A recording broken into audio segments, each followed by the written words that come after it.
What's going on, everybody? It's your buddy, it's Spaz, Spaz, the YWC Reality Check here with my buddy Guapo. Say hello, Guapo.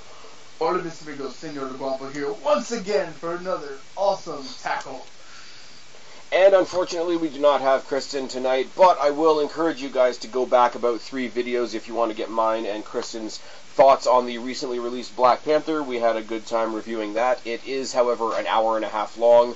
Don't expect you guys to sit through all of it, but if you do, good for you, I guess. Why? Thanks, Guapo. I appreciate all the support. I could talk about the other show. I could talk about the other show that you're on, but I won't do that. But we can, because go ahead and go visit our friend Monoxide at Monoxide 1234 and some other numbers. I don't remember. But yeah, if you want to see Circle Breakdown, where you can find me, Kristen, and our buddy Monoxide for a fun-full rant on different wrestling topics. If you want to see Monoxide and Guapo make an Olympic sport out of driving every single joke into the ground, go watch on Monoxide's channel. Look, if you're going to point something out like that, at least point out the correct things. Oh no. It's true though. Anyways, the reason we're kind of joking around here and kind of bumblefucking around is we're here to talk about Elimination Chamber, but Guapo, seriously? Yes, please. The fuck? Which part? This whole show. Like, do you care? Is there anything that's going to surprise us? Matches, I don't care. Okay, but even in the Elimination Chamber matches, is anybody really going to care? Is anything going to surprise us? I'm praying to God what I think is going to happen doesn't happen, and that they swerve us and they give us something actually good and worthwhile. Because I know, already have a ticket for Mania. I don't want to regret it. But they won't though, because the new battle cry of WWE, right? Fuck you, Roman Reigns. No, they do it for Roman. I'd rather walk with Elias. Okay, but like you mentioned, there's really only 2 matches here that anybody gives a shit about, right? So it's a 2-match card. Which is fine. It kind of has that Royal Rumble element to it, right? Last night, for those of you that follow me on Twitter, etc., you guys know I was at NXT Mississauga last night, which was a random, outside of Toronto, NXT house show. And the reason I bring this up, Guapo, I'm gonna read off what the fight card was for the show that I was at last night, and tell me if you would rather see this card or Elimination Chamber, what we're getting on Sunday. So far, I want to watch that card. Okay. So, as we talked about before we went on the air, got to see the debut of Ricochet taking on Buddy Murphy. That was the opening match. Aaliyah versus Nikki Cross. Nikki Cross is awesome. Aaliyah was over as fuck because she's from Toronto. Some random German guy named Martel Bartel got destroyed by Killian Dane. Fabian Eichner versus Roderick Strong. Who? Fabian Eichner is the guy. He kind of looks like Danny Burch, but he's fast as fuck. He's actually from the Cruiserweight Classic. He's been having random awesome matches, but no story on NXT for a little while now. And he took on Roderick Strong, who's fucking Roderick Strong. Authors of Pain versus Young and Alexander from Sanity. So every single member of Sanity had a match last night. Ember Moon versus Bianca Belair. Okay. Velveteen Dream versus Aleister Black. And the main event was Andrade Cien Almas and Zelina Vega versus Johnny Gargano and Candice LeRae. Oh, nice. Now, would you rather see the house show that I was at last night or Elimination Chamber this Sunday? I think I'd rather watch some NXT. How bad is that? We'd rather see a random uninvolved house show than the second last pay-per-view before WrestleMania. Yeah. That's bad. Only and I'm sorry. Because if they do what everybody knows that they're probably going to do. They do it for Roman. They do it for Roman. I will say, on the plus side, we've had a couple of good news bits in the past little while, and I'm trying to remember when the last time you were on one of the channels. I think it would have been back last year. But one of the main things that's happened, obviously my boy Enzo got fucked over, but after that, Triple H took over 205 Live. He's totally revamping 205 Live, which is great. They're doing the tournament, whatever. I'm going to do a video in the next couple of days to talk about that tournament. Good old Rockstar Spud. Rockstar Spud's the GM is fucking amazing. But, no, between NXT being great, 205 Live being revamped, and Triple H mixing the rosters of NXT, 205 Live, and the UK guys, who the fuck is watching Raw and SmackDown? I mean, I'll flip it on. I mean, I'm watching it. I shouldn't say who's watching it, like, because we did see, okay, the Gauntlet match on Raw, where Rollins went an hour and 5 minutes. Like, you can't talk shit about that. That was fucking, and it was so different from what they normally do. But I mean, that was the longest I watched Raw. I watched the entire Gauntlet match. After that, I really didn't care about Raw. Well, after that, they did a random 6-person tag, and, you know, okay, here's something we can talk about before we talk about the pay-per-view. Apollo is just Apollo now. You know what? You're right. Have you heard about this? Have you heard the reason? Lost Cruz? Have you heard the reason for this though? Why? Because Cruz is the last name of the guy that shot up the school in Florida, and WWE thought they might get associated with a serial killer. That's a bit of a stretch. Considering that guy was C-R-U-Z and Cruz was C-R-E-W-S, and he's a big, jacked up, happy black guy, and this guy was like a little scrawny emo fucker that deserves to rot. Different story for a different day, but I just thought, like, it just makes me wonder, right? Because you think about, like, you know, I don't know if you've ever seen the movie Gods and Titans, but obviously Apollo is one of the gods.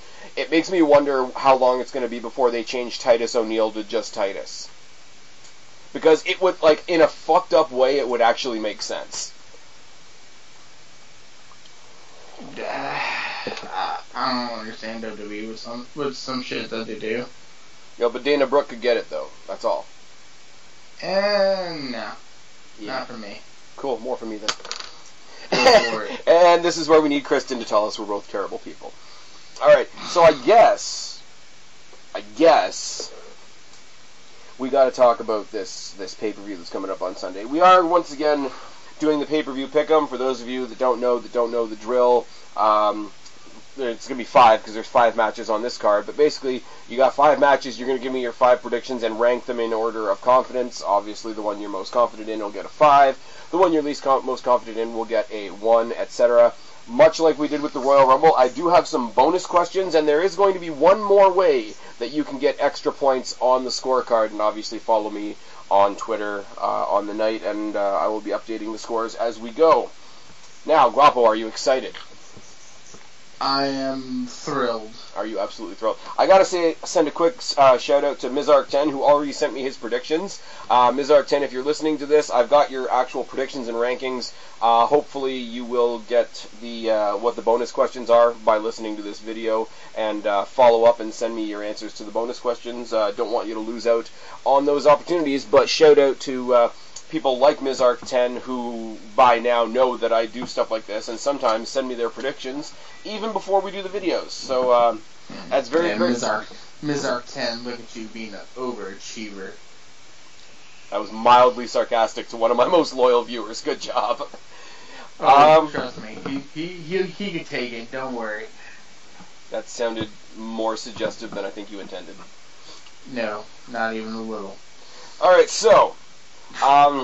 I think we said before we got on tonight that this might be one of the shortest preview videos ever, because as we say, there is literally 5 matches, and this is like I'm assuming one of these is going to end up on the pre-show, but there's 5 matches, Guapo. We're coming up on WrestleMania. Oh God, yeah, pre-show. How can no?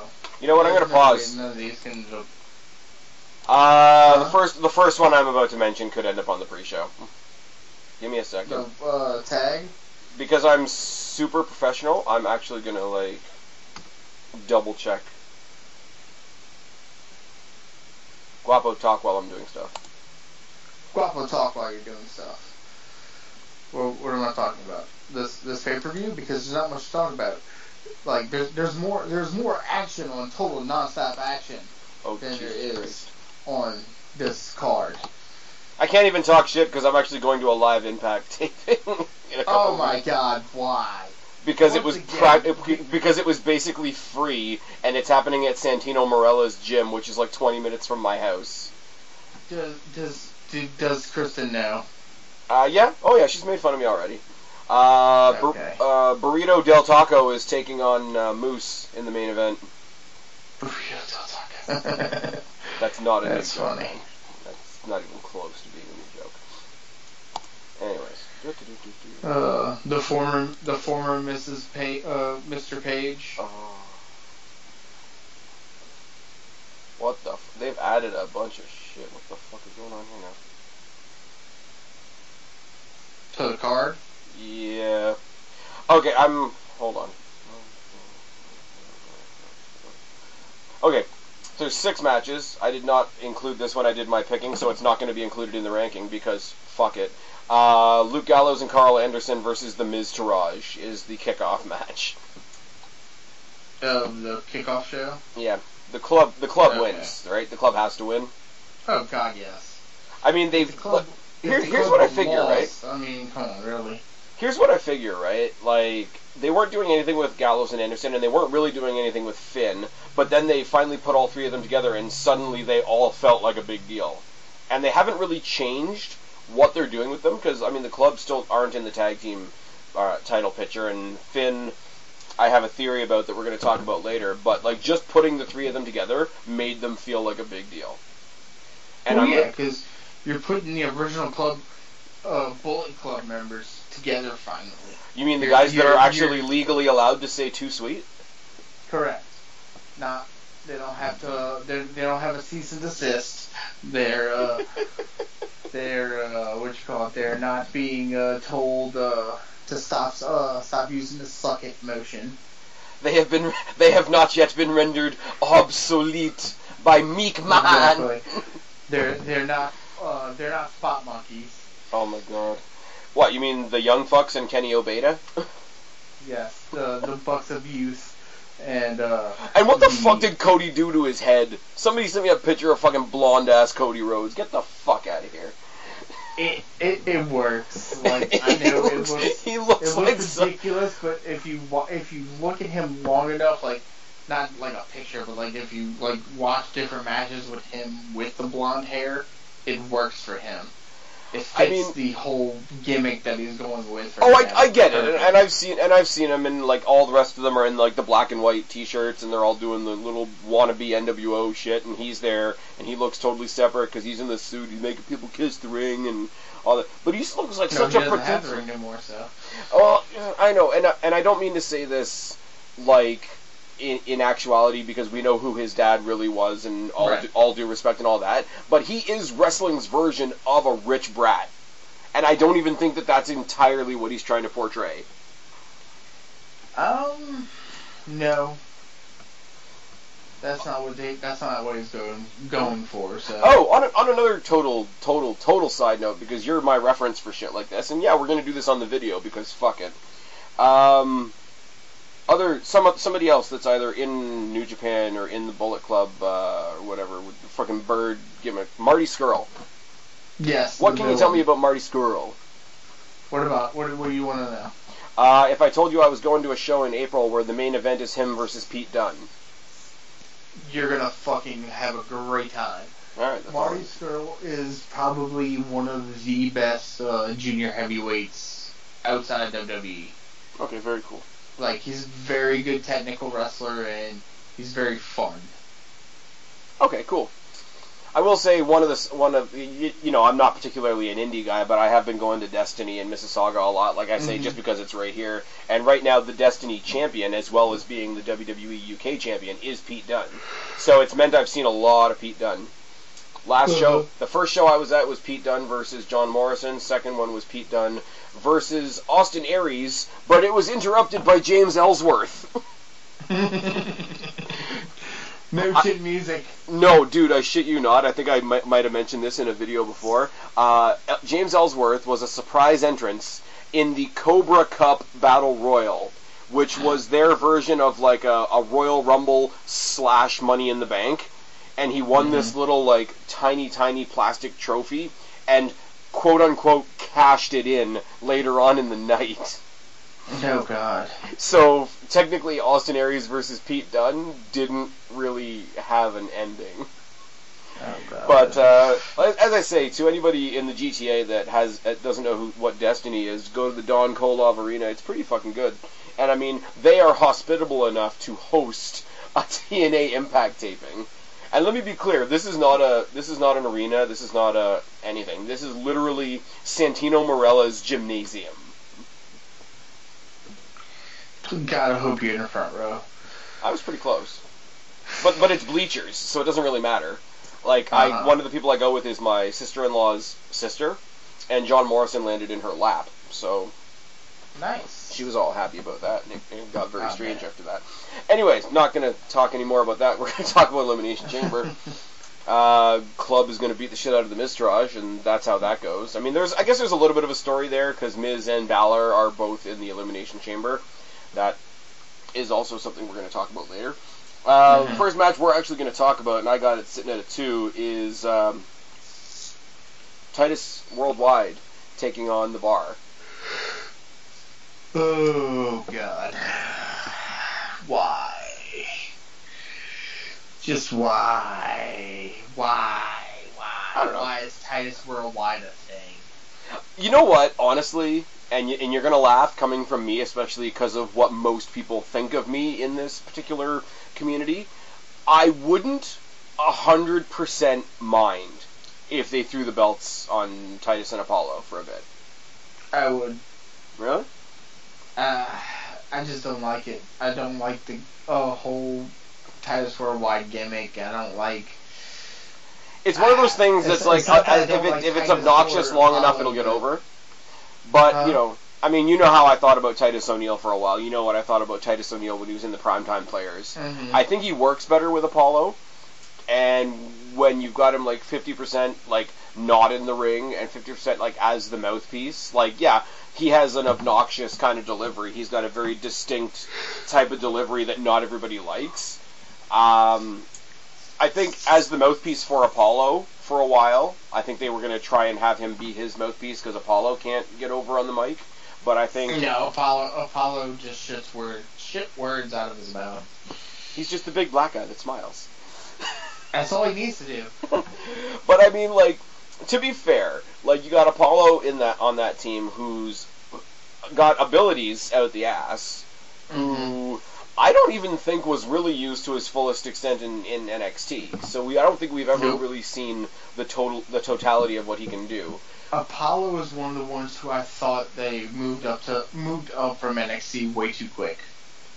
And see, I would say the same thing, but I didn't like the way NXT was using him either.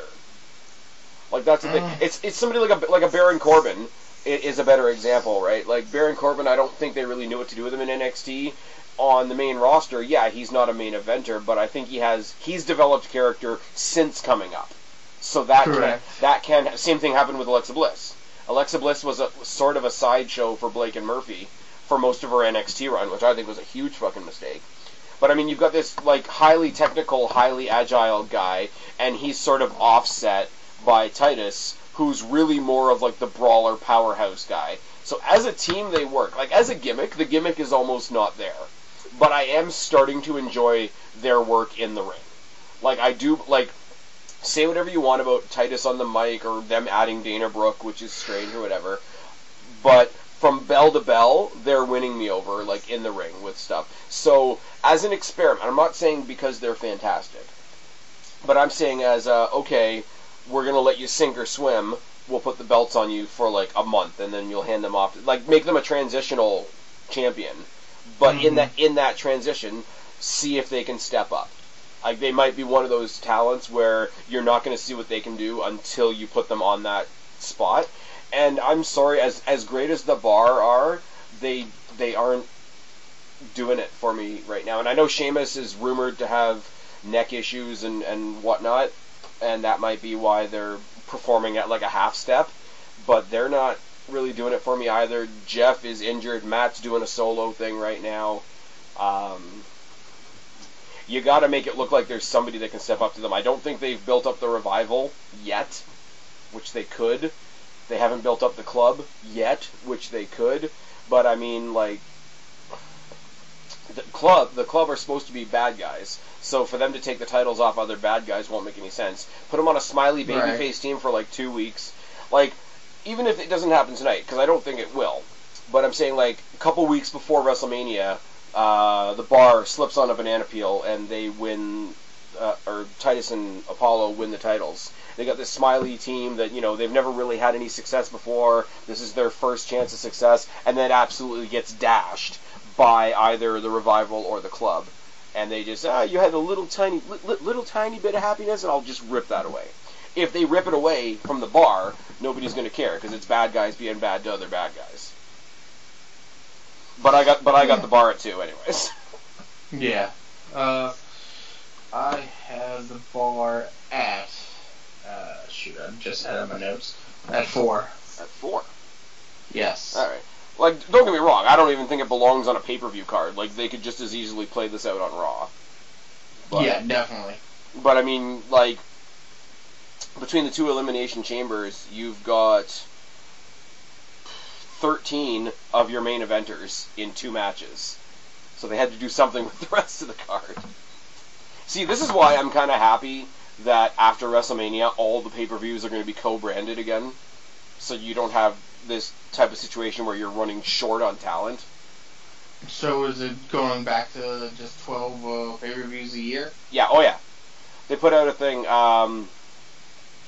Rumble was co-branded, Chamber is Raw, Fastlane is SmackDown, and I'm going to be this unexcited about Fastlane when we get there too, because it's just another pile of people match that I am excited, and it's the wrong time to talk about it, but I am kind of interested to see what they do with Charlotte versus Ruby Riott. Like, I think that it's going to be like a sleeper match. Could be really good, but other than that, When's Fastlane? Next month. Next month, sometime. We're getting the Usos versus the New Day, because we've never seen that before. Wait, that's a Mania match. I don't know why they're doing it in Fastlane. That's a match that's happened too many times. That's a match that proves they don't have any faith in their tag team division. Alright, let's talk about something else that I think they're already kind of losing faith in. The Broken One versus Bray Wyatt. Woken brilliance, yeah.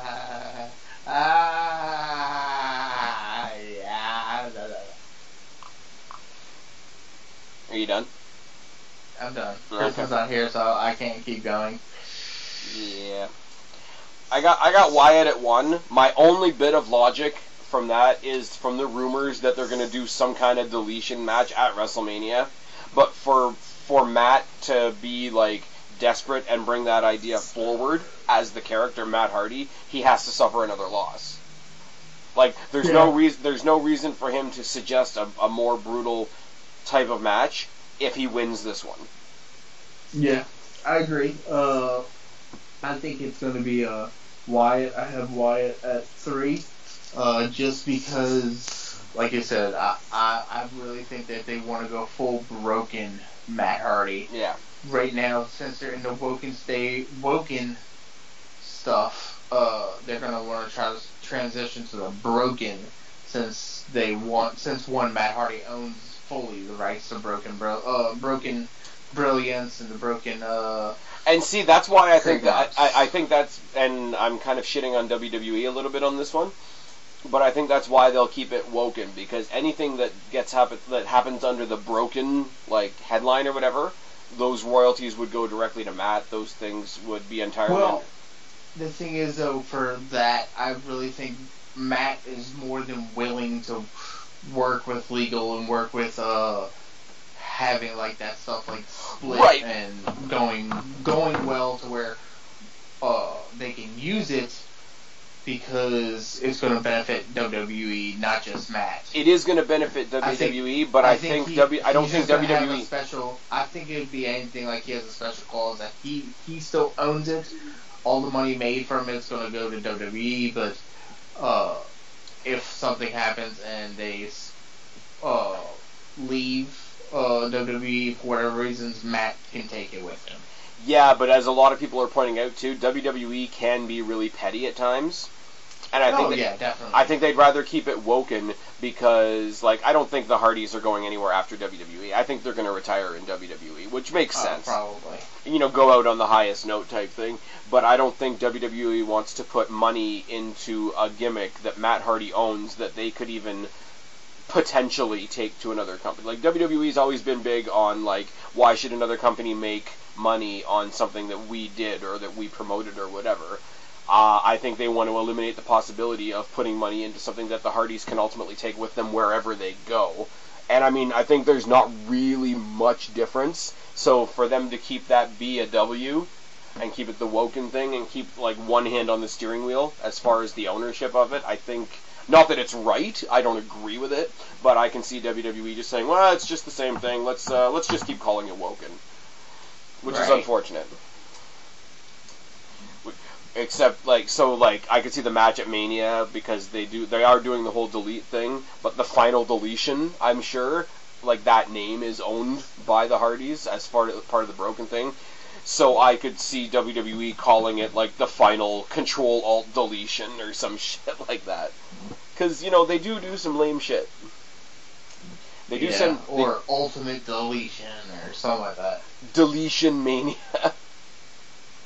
Oh, no. I mean, they do have Big E coming out to the ring to wrestle matches with pancakes in his pants. Hey, it's great. I love it. Okay. Ain't nothing wrong with that. Let me ask you something, Guapo. We're open-minded wrestling fans. We're always open to the chance that WWE could surprise us, right? Right. Is there anybody that thinks Nia Jax has a chance of beating Asuka at Elimination Chamber? That's a good question, Cotton. Bold statement. Are you saying that because I'm white? No, I'm not. Some people will get that reference, but it's okay. I think I'm getting triggered over here. We'll get triggered someplace else, not in Florida. Oh my God! That was sorry. That was rough. I actually apologize. I shouldn't have said that. R.I.P. and all that. Anyway, back to wrestling. Yeah. I even feel like an asshole for that. You kind of should. You kind of should. Edit that out. Anyway. No, Nia Jax has no chance. Just simply because, one, they're banking on the fact of Asuka being still undefeated. I don't think they take that away from her before Mania. I got Asuka at 5. I have Asuka also at 5. Okay, here's the thing, and this isn't part of the bonus question or whatever. Just personal opinion. Because technically she hasn't made her announcement yet of who she's chosen to face at Mania. Who do you want to see her face? I know a lot of people want to see her go over to SmackDown. They want to see her face Charlotte because, pure wrestling, that's probably the best match. But realistically, I want to see her go on the Mania stage against Alexa Bliss. Same. 100% same. Because I think, I know what they're rumored to do with Rousey, and trust me, we're going to talk about that later on. But I would much rather see Charlotte take on Rousey and Asuka take on Bliss and save the Charlotte-Asuka scenario for something like Survivor Series where they can, not only represent their titles but represent their brands as well. Mm-hmm. I think that is one of the elements that they're trying to use to save Survivor Series. And everybody's like, oh, well, everything, we're all shitting on SmackDown right now, but at the same time, oh, yeah, Asuka should go to SmackDown. It's well, it's all main roster. Just calm the fuck down. Mm-hmm. But I think, for her, like, I think she's going to stay undefeated, and I mean, like, whenever they put her up against Charlotte, I think she's still going to win, because I think they're going to save her undefeated streak for when either Kyrie or Ember are brought up. So I don't think you need to jump on Asuka Charlotte right away. But that's just me. I mean, if we get it, I'm sure it's going to be a fantastic match. Like, don't get me wrong on that. But I don't think we have to hit it right away. And plus, Alexa Blisto. Alexa Blisto. And, okay, we both said Nia Jax doesn't have a chance of winning, but how stupid is the stipulation in this match? You know, Stephanie McMahon comes out and says, hey, Asuka, don't pick the champion you're going after yet, you know, because we're doing this big, you know, first time ever women's elimination chamber. But then the stipulation on Nia Jax and Asuka's match is if Nia Jax wins, she basically gets to tag along with Asuka whatever match Asuka chooses. So Nia Jax is in this match fighting for a chance at a match at a title, and she doesn't know what that title is. So how strongly can you fight? Not strongly at all. It just makes it think like, it just makes it feel like the, you know, I mean the titles aren't really distinct. They're just two different brands. But it's just like, I just want a belt. Any belt will do. Belt to put my pants up. Pretty much. I don't know why I just thought of this, but I was watching YouTube before today. Apparently, what's his name? Bray Wyatt and JoJo are being taken to court by Bray Wyatt's ex-wife because she has proof that Bray Wyatt went on a spree with JoJo and they spent like $11,000 on diamonds and hookers. Oh God.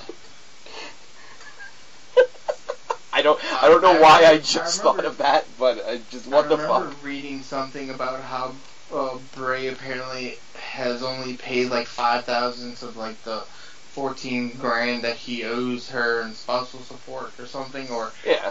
For one, he has to pay her like over $14,000 a month in spousal support. That's a lot of money. Fuck? That's a lot of money. Yeah.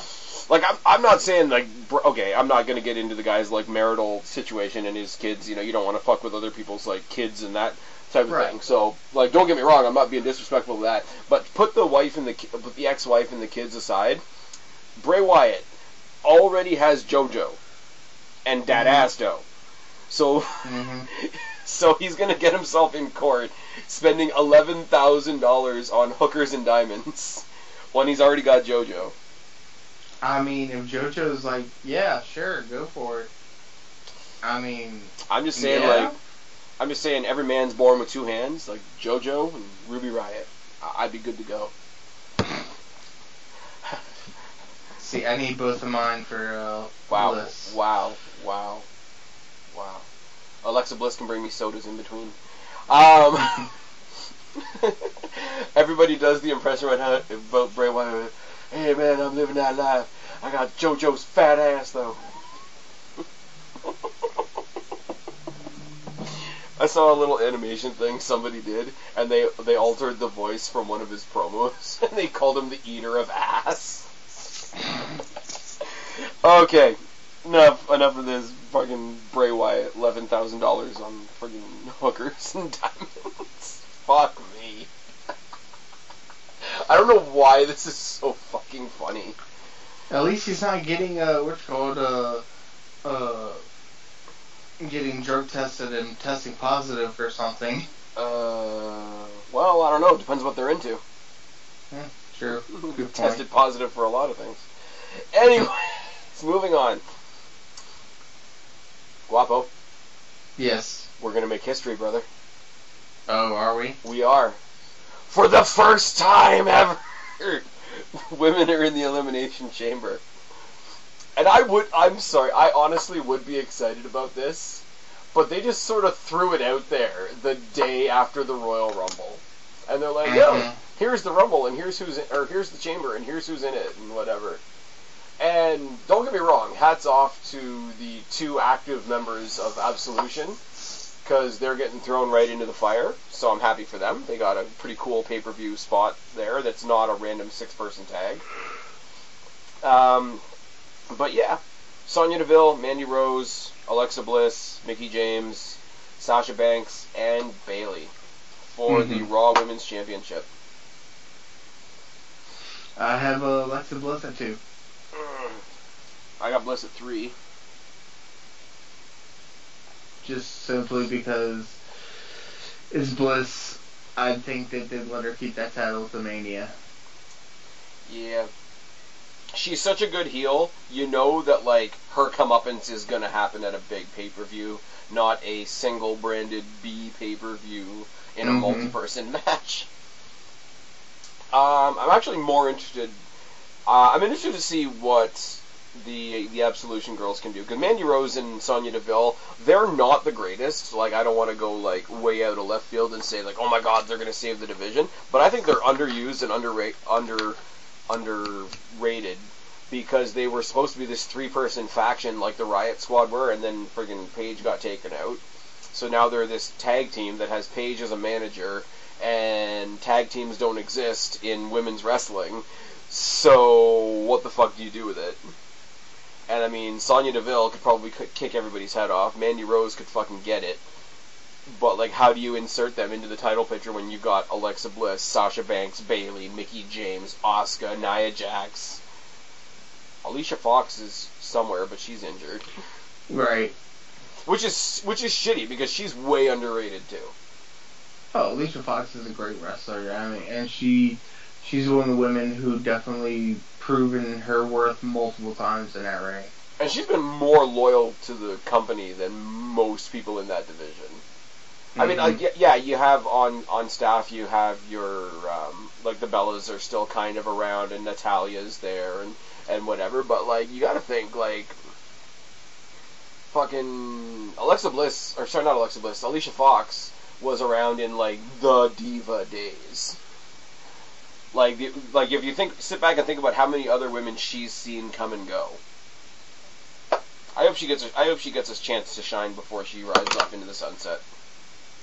I agree, me as well.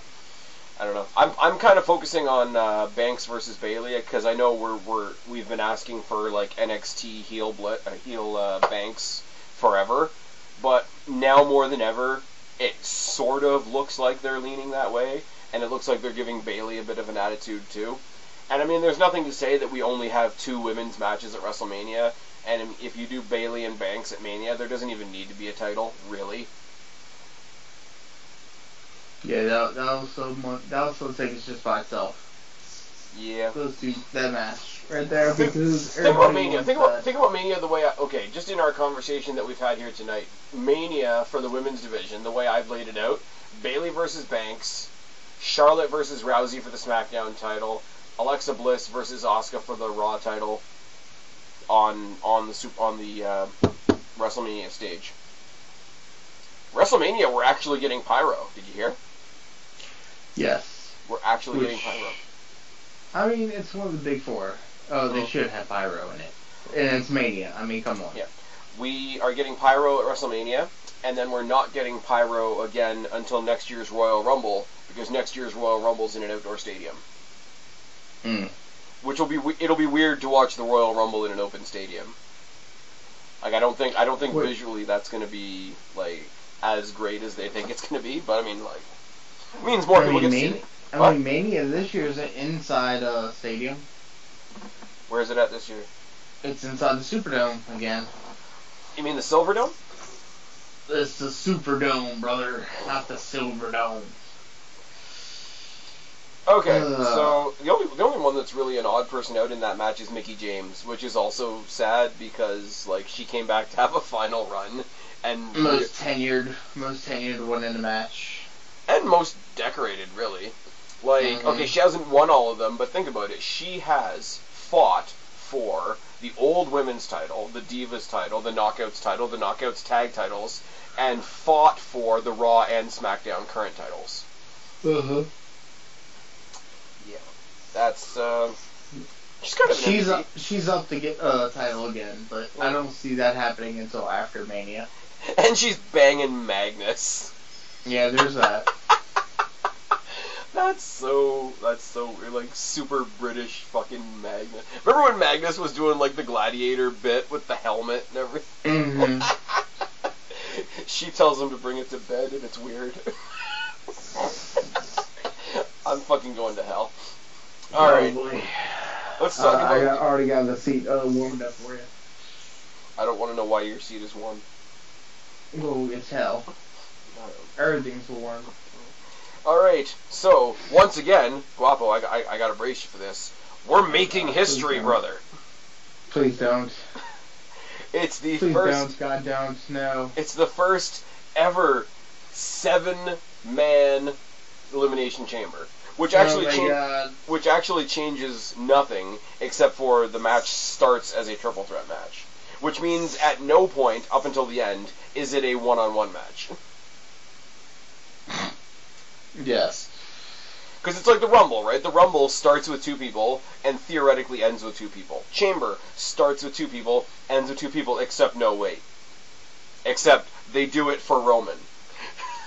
That's it. Well, they do it for Roman, and they do it for the fact that Seth Rollins is a curse, and all of his partners get injured. Yes. Oh, man, it's so fucking bad. I feel so bad, like, how much we make fun of Jordan now, because he is so fucking talented, and such a great wrestler, and they've done such shit with him. Well, they give him a shitty backstory with having him being Kurt's son. Yeah. What do you expect? The character that they're giving him to play is just retarded and stupid. Oh, that's okay. I had the perfect idea if they ever do like a WWE versus NXT pay-per-view. And it's a tag team match, right? Mm-hmm. So you got Jason Jordan and his dad versus Adam Cole and his dad. For one reason only. Because just for one night, I want to hear the words, Michael Cole, baby! I mean, it's spelled differently, but yeah, sure. I got nothing. This is how much I don't care about this fucking show, and I should. You know what the thing is, though, like, realistically, if we go down this card, like, there's a lot of people we like on this card. Uh-huh. Like, how bad is that? Like, I'm pretty sure we like Asuka. Nah, I love Asuka. We like Nia Jax. I like her. I like her, yeah. The Ronda Rousey thing is, at very least, you know, it piques your interest. Mm-hmm. You know, Matt Hardy's not... It definitely piques something. Yeah, Ronda Rousey could get it. Matt Hardy, Bray Very Wyatt. much so. Matt Hardy, Bray Wyatt should be good. I like both those guys. I mean, the Miz Taraj, in their own way, are kind of entertaining. Luke Gallows, Carl Anderson are a cool team. No, they're great. They call people nerds. They're good brothers.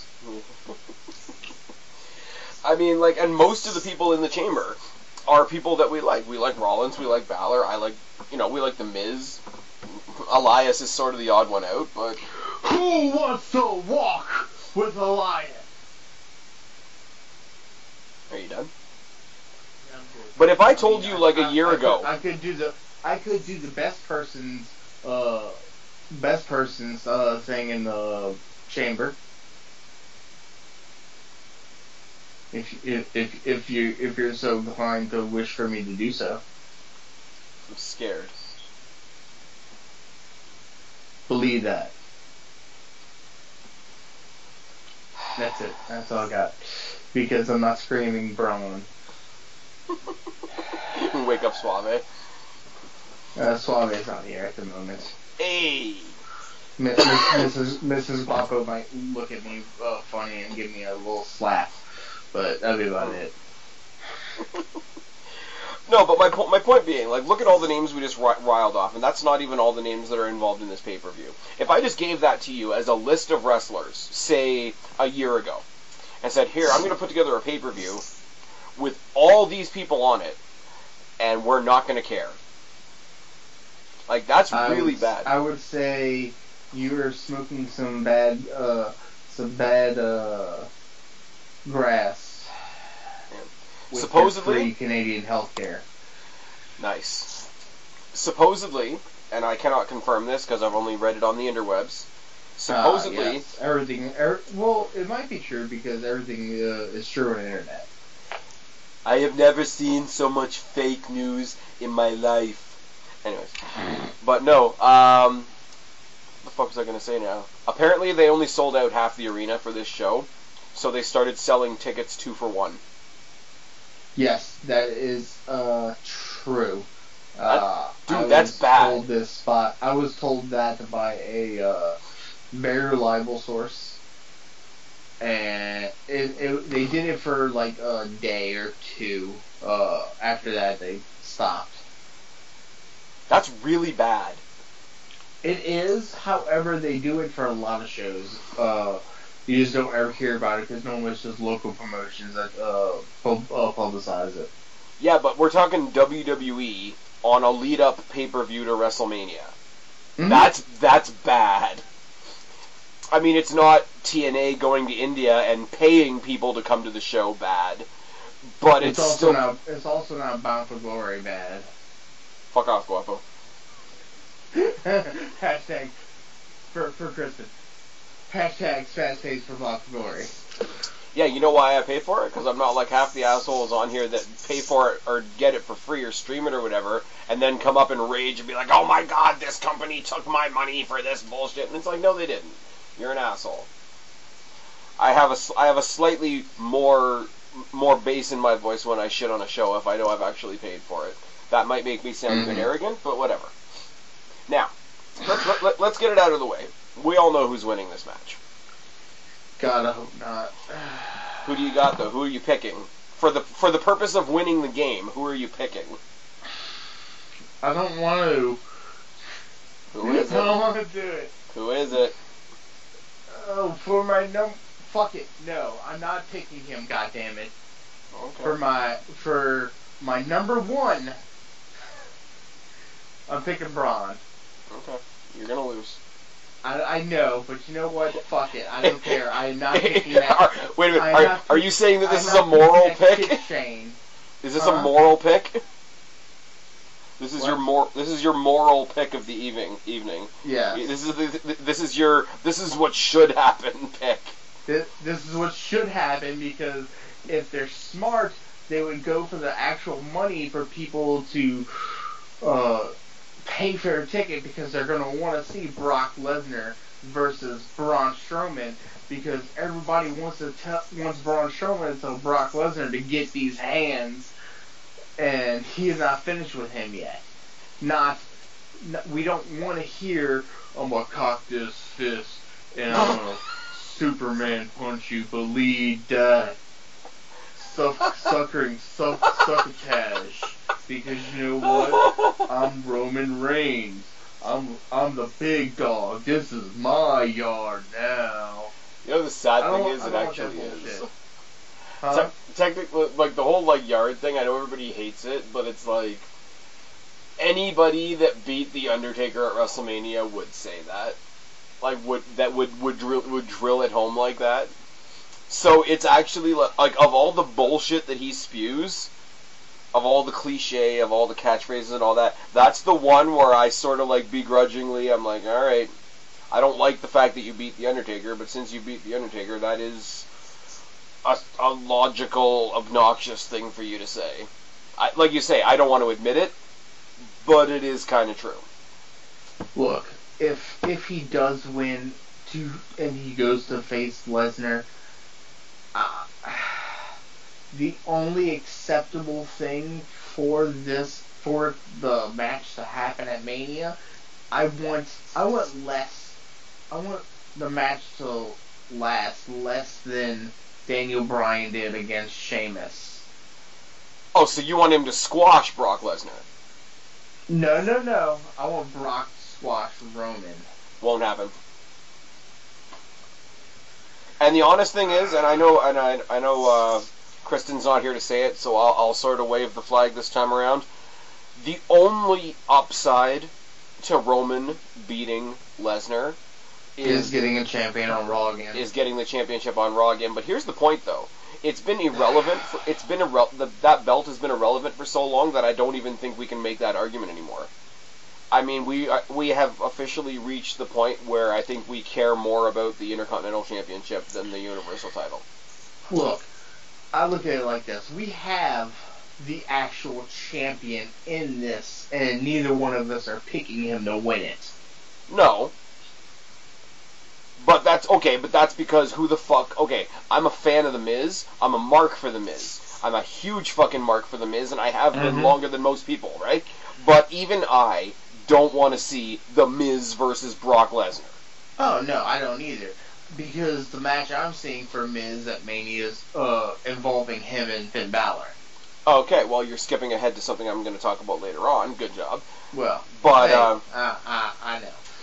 But, and see, here's the thing. There's one person, and I know I called him sort of the odd person out. I am really interested to see what Elias does in this match. Me too. One thing I'm predicting is I know Elias he got the last entrance. Yeah. I really think he won't end up being the last person to enter. Okay. Do we know when Braun's coming out of his cage? No. It is confirmed. Elias is the last person in the cage. When they changed That's all we know. When we changed it, when they named Elias the 6th person, and then they expanded it to a 7-person chamber, Kurt Angle did at one point specify that expanding this to a 7-person chamber means that Elias is now the 7th, not the 6th. Gotcha. Okay. I would normally give you that because normally that's not a loose end that they would think to tie up right away, but they did actually do a pretty good job with that. Right. And I mean, like, Braun was the last name in on the Gauntlet match, so you don't want to totally act like the pay-per-view is copying what we see on Raw, because that's a complaint that a lot of people have already. I don't think WWE wants to fan that fire. Right. No, well, what I'm saying is, though, I'm predicting that Braun's door opens up, like, either 2nd or 3rd. I'm saying, I want to say his is going to open up 2nd. And his first thoughts, besides clearing the ring, he's going to look at Elias and then just destroy the door and break him out and make him... You know what I could see that would be really cool, right? Like, let's just say... Yes. I don't know what the order is going to be. We know Miz is coming in first, I think. I think so, maybe. Right, because he lost that match to John Cena. Right. Because John Cena's putting people over these days. But if the first couple of people in were, say, Miz, Cena, Rollins, for example, right? And everybody else is in a pod, so, you know, Braun's in a pod, Roman's in a pod, Elias is in a pod, Balor's in a pod, right? Mm-hmm. Match starts, Braun basically says, fuck this, and punches through the glass, and just, like, enters the match just because. Because you know he's gonna break something. Yes. Like, I could literally see them gimmicking one of the doors, and then he just, like, starts hitting people with a door or some shit. But, I mean, like... That'd be great. I don't... See, this is the thing, though. Like, if we didn't know what we know, if we didn't know that they do it for Roman, this match is designed for Braun Strowman. Yes, absolutely. I don't know how you put him in a match that has that much of a he should win in this environment. I don't know how they beat him and then convincingly put him in anything at WrestleMania. Agreed. And I mean, I have heard that they're putting a lot more meaning this year on the Andre Battle Royal because of the documentary that's coming out like 2 days after Mania on HBO. So it's going to be like the winner of the Andre Battle Royal is actually going to mean something. It's actually going to like progress to something. But I've also heard that the last 2 people in the Battle Royal are going to be Braun Strowman and Goldberg. Why would they announce that already? No. Like rumors. Oh, okay. No, they never announce who's going to be in the Battle Royal. Right. That's why it's kind of like, oh, hey, by the way, and then a random Shaq ran by, like. But I mean, like, why would you put Shaq, Goldberg? don't you mean Shazam? Oh, good lord. Nah, Black Panther, yo. It's good. Let's let all the political people say their political things now. But I don't. Okay, if you want to give somebody a prominent spot at WrestleMania, like they put Ric Flair into the Hall of Fame, and then he had one more match the next night, right? Right. I don't know why you would put Goldberg in the Hall of Fame, and then the next night slip him into the Jobber Battle Royal. Right. Because, I mean, like, all due respect to Andre the Giant, obviously. But the Andre Battle Royal is basically a scoop that they use to scoop up everybody on the roster that's not in a match at WrestleMania. Right. I would love it if Killian Dane was in it. Killian Dane. Like, the way they brought up Baron Corbin when he was technically still in NXT and he won.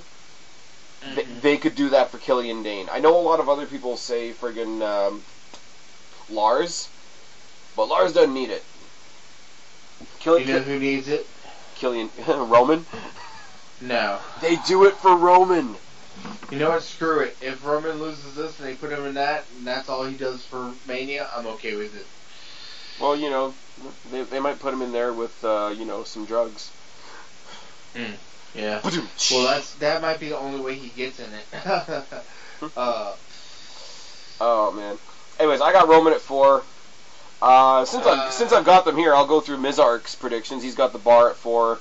Hardy at 1.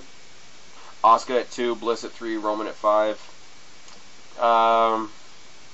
I will say, only because of the outside elements, I will predict Asuka's win a little stronger than Roman's, but not by much. Now, for those of you still listening, the bonus questions are here. But, I will say, for those of you listening up until this part, there is an additional chance for you to add 3 points to your score. And that is, you go to Twitter, or Instagram if that's what you choose to use, but please, Twitter is a hell of a lot easier.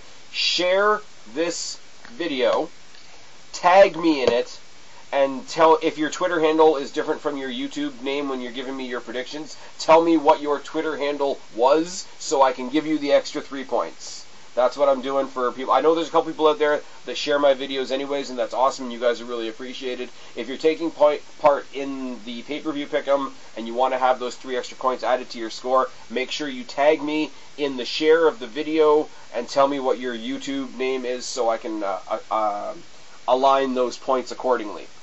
But here are the bonus questions for 1 point each. We just finished talking about the Elimination Chamber.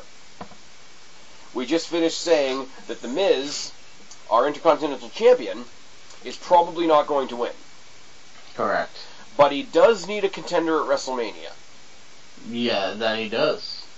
So who pins The Miz in the Elimination Chamber? That would be douchebag Finn Balor. There we go. You got the same answer as me.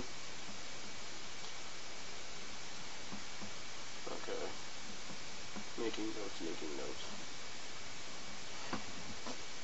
Next. Sorry, I'm super lost in my own fucking notes. Sorry about that, guys. We have the contract signing for Ronda Rousey. I would like to say she's going to point at the WrestleMania sign. That's the point of it? That's the point of my interruption there. Okay. We're not doing what you did in the gimmick there. Okay. Now, because we know the contract signings in WWE are just a small legal technical formality, and they always go according to plan. And whoever does interact with her will probably be her opponent at WrestleMania. Question is, who comes out and interrupts Ronda Rousey during her contract signing? I'm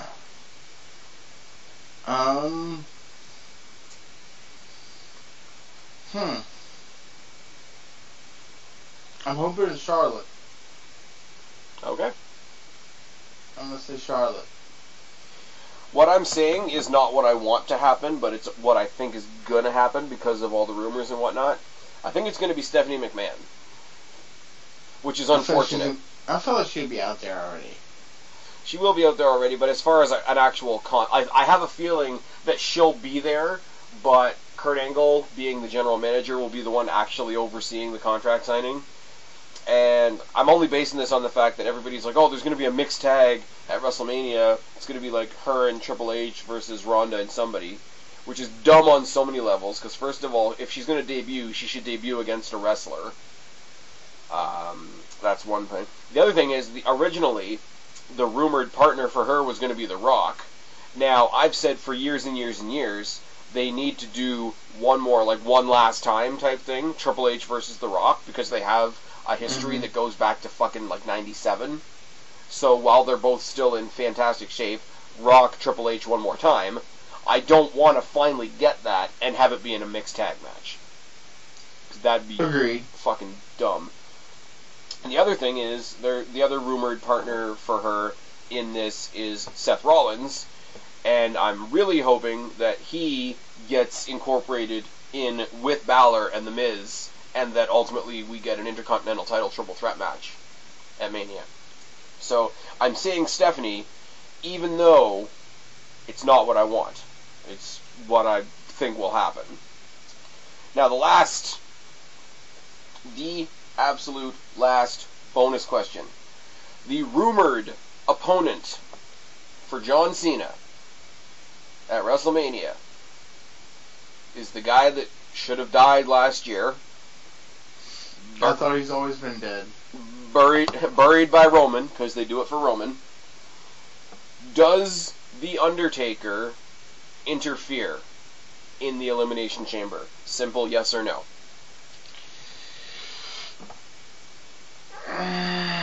No. Okay.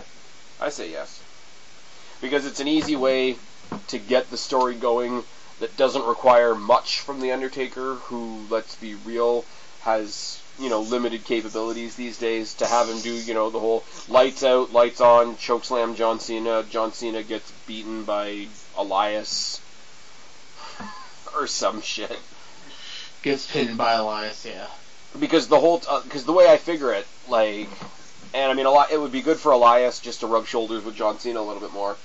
But you have Undertaker make the initial statement, and they do some pre-tape where he challenges John Cena at WrestleMania, rah. And the entire time we're leading up to WrestleMania, you've got Elias bragging and boasting that he beat John Cena in the foreboding Elimination Chamber, and they could have a little mini feud before. It's very similar to one of the times that The Rock fought Austin at WrestleMania. Right before WrestleMania, he had a mini feud with the Hurricane for reasons. This is when the Hurricane tried to chokeslam The Rock. What's up with that? Exactly. He might be coming to 205 Live, eh? Yeah, I've read a report about that. I don't think he qualifies for 205 Live anymore. I'm not trying to be rude. He might be a little too heavy for 205. Him and X-Pac. Anyways, so I figure it's an easy way. It accommodates The Undertaker, and the fact that basically we'll get the effort at the match at WrestleMania and not much else. Have him do a quick pop-up here, fuck over John Cena. John Cena makes the challenge. John Cena goes on and has a frustration-type feud with Elias leading up into Mania, and as far as The Undertaker, they do their typical, pre-recorded stuff and special effects and rah, and you just go and you give people the match that they have been sort of predicting for the past 5 years or so. Everybody's sort of lackadaisically been well, they're gonna do Undertaker and John Cena eventually, let's get it over with, that type of thing. Mm-hmm. And I'm just, at this point in the game, I can't hate on Cena nearly as much as I used to, because it's not the Cena that it was 5 years ago. No, completely different Cena. This Cena is a worker Cena. He's a one who's here to help the other talent. Yeah, and that doesn't necessarily mean that he always loses, but right. Now, but I mean, like you go back to this past week's Raw, and everybody talks about Seth Rollins started off that gauntlet match against his brother, fucking Roman Reigns, and they had a decent match. Like, you take nothing away from Roman Reigns, they had a pretty fucking good match. But I think round 2 in that gauntlet between Rollins and Cena has to be the best of that whole match. Oh, yes. Like, Cena, and everybody was saying that, like, Rollins was going to break Cena's nose again, or something. Rollins tried for the AA with that struggle, though. Yeah, I will say, though, that, Cena, me and, Suave had a little joke the other day that, what if Cena wins the Elimination Chamber to face Brock and beats Brock to get his, 17th, title? At Mania. I don't think the fans are that forgiving of Cena yet. The thing is, though, honestly, I would rather see that than Roman. Honestly, and people are going to shit on this, and like I'm a huge fan of Brock Lesnar and the particular element that he brings to wrestling, because you can't deny that Brock Lesnar brings a different element with him when he's in a match. Mm-hmm. And but I'm getting sick of him. Like I'm getting sick of him, like what Kristen always says, not being there. But I'm getting sick of him when he is there too. If that makes any sense. Mm-hmm. I don't want Roman to be in this main event, but if there was any way that they reworked it, if the chamber this Sunday was for the title, and somehow like Roman knew that he wasn't going to beat Brock, but he could fuck over Brock and like basically hand the belt to Cena, like in some kind of cheating way, right? First of all, he fucks over Brock, never has to fight him at Mania. Second of all, he goes back to Cena and says basically, I handed you that title, let's go at Mania. For some reason, and I know, like, say what you want about Roman, say what you want about Cena, I don't really want to see either one of them in the main event, but if they were in the main event versus each other, I don't think I'd entirely hate it, and I don't know why. It would be the one time that I think Cena would actually get more cheers than boos. I mean, they did do that one B pay-per-view that was the two of them, and they got the "You both suck" chants. Yeah, which I'm sure that's a chant that would be going around the Superdome.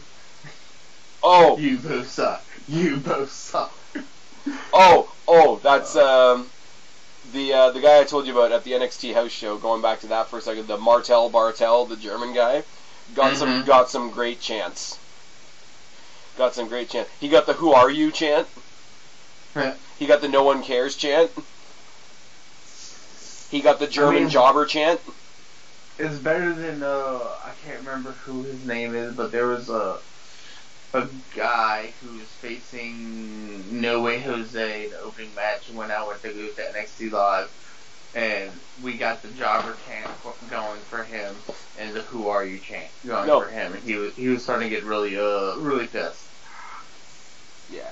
No, but the best one is because he kept, every time we would chant at him, like he was in German, so he's saying no to us, right? But like no for them is 9, so every time he yelled out 9, we would yell 10, because we're Canadian like that. But it reminds me of the last time we had an NXT house show in Toronto, and it was like Dillinger actually came back to NXT for a night, and I think he was fighting like who's the Samoan guy, Sean Maluda. From the Cruiserweight Classic, but he came out like almost like movie star Rock, like with the silver shirt and the shades and all that, like trying to be cool. And so like Dillinger got the 10 chant, and then Maluda got the "You're a zero" chant. You're a zero. Oh yes. So that's it. I've got the Bar, Wyatt, Asuka, Bliss, Roman. I think Balor's pinning the Miz. Stephanie's going to interrupt Ronda Rousey, and Undertaker is going to is going to interrupt the Elimination Chamber. You've got the Bar, Wyatt, Asuka, Bliss, and Braun for some reason. Balor pinning the Miz as well. Get these hands. Charlotte interfering with the whole Ronda Rousey situation, and you don't think that Undertaker is going to interfere with John Cena in the Elimination Chamber. And you can add that extra 3 points to your score when this video goes up and you share it and tag me in it so that I know you've shared it. And rah. Everybody listening right now, if you've never joined the pay-per-view Pick 'em before, give me your picks, rank them, answer the bonus questions, share this video if you want that bonus 3 points. Guapo, tell them where to find you, buddy. Find me on Twitter at Guapo_504. Or you could find me on the Black Cat Feline channel, where me, Kristen, and Suave do a wrestling podcast. Sometimes. We haven't done one in quite a while. It's true. Or you can find me on the Monoxide channel at Monoxide 1234 and some change. I don't remember the rest of the numbers. Where we have Square Circle Breakdown, where every week we talk about either what's going on in wrestling, but we do like to mix it up. We like to watch older pay-per-views. This past one that we just reviewed, what did we review? WCW Greed 2001. God help our souls, it was terrible. That video should be going up fairly soon. That's about it. That's all I got. Spaz. Oh, you're done. Yeah. And you guys know where to find me or you wouldn't be watching this video right now. Anyways, I've been Spaz, he's been Guapo. We are your YWC Reality Check. Subscribe up there. Talk down there. Start a conversation. Keep all these conversations going. Don't be a stranger. I'll talk to each and every last one of you later. But for right now, me and Guapo are tagging out. Bye, guys.